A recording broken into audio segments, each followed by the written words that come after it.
दोस्तों, मान लो कि आप एक मूवी या नाटक बना रहे हो और उसमें एक पर्टिकुलर इंसान को लेना चाहते हो, लेकिन वो इंसान आपसे अगर कहता है कि मैं उतना समय नहीं दे पाऊंगा, तब आप क्या करोगे? आप उसको एक बहुत ही छोटा सा रोल दोगे, क्योंकि आपको उस इंसान को लेना ही है उस नाटक या फिल्म में।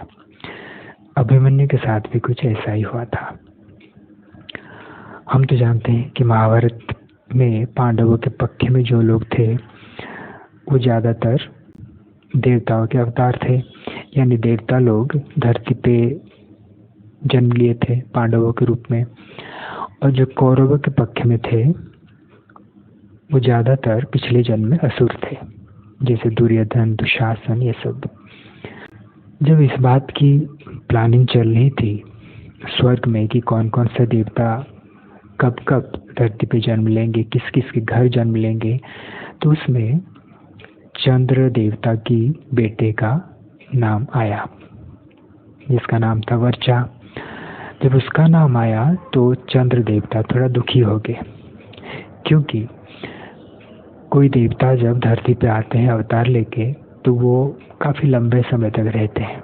ऐसा नहीं कि 1-2 साल में काम कर लिया और वापस चले गए। और चंद्र देवता इस बात से दुखी हो गए क्योंकि वो अपने बेटे वर्चा से बहुत प्यार करते थे। तो उन्होंने उस मीटिंग में देवताओं से साफ साफ कह दिया कि मेरे बेटे का धरती पे जाना मुझे मंजूर है, कोई प्रॉब्लम नहीं है, लेकिन मैं उसे ज़्यादा समय तक अपने से दूर नहीं रख सकता। इसलिए आज इस बात की निर्णय हो जाना चाहिए कि वो कितना समय तक रहेगा। एक बार तय होने के बाद इस बात से कोई मुकर नहीं सकता। चंद्र देवता की बात सुनकर सब देवताओं ने बहुत सोचा।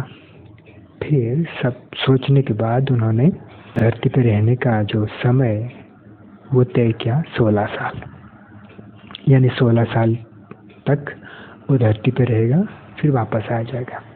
वो बाद में धरती पे जाएगा और जल्दी लौट आएगा। तो उनके प्लान के मुताबिक वर्चा, अर्जुन जो भगवान नर के अवतार थे, उनका पुत्र होकर जन्म होगा।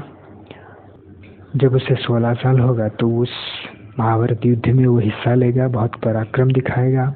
जिस दिन उसे 16 साल होगा उस दिन के पहले भाग में वो युद्ध करेगा, बहुत पराक्रम दिखाएगा और शत्रुओं का 1/4 हिस्सा को नष्ट कर देगा, क्योंकि इन सब का अवतार लेने का यही तो कारण था कि पापियों का विनाश करना। और उस दिन की दूसरी भाग में जब श्री कृष्ण या अर्जुन उसके पास नहीं रहेंगे, दूसरे कोई पांडव उसके पास नहीं रहेंगे, तब वो शत्रुओं के द्वारा मारा जाएगा और शाम होते होते स्वर्ग वापस आ जाएगा चंद्र देवता के पास। ये प्लान सुन के चंद्र देवता को अच्छा लगा और वो खुश हो गए। अब आपके मन में शायद ये सवाल आएगा जो मेरे मन में भी आया था कि अभिमन्यु को अगर मरना ही था तो इस तरह से, इतना क्रूर तरह से, इतना अन्याय तरीके से वो मारा क्यों गया? वो इसलिए क्योंकि कौरवों का जो पाप का घड़ा था उसे जल्दी भरना था। उनका पाप का घड़ा जितना जल्दी भरेगा उतना जल्दी उनका विनाश होगा। दोस्तों, जब अभिमन्यु का वध हम लोग सीरियल्स में देखते हैं या कहीं पढ़ते हैं तो मन में बहुत दुख होता है, बहुत गुस्सा आता है, लेकिन ये कारण जानने के बाद शायद वो दुख और वो गुस्सा नहीं आएगा। आप क्या सोचते हैं, मुझे बताइए।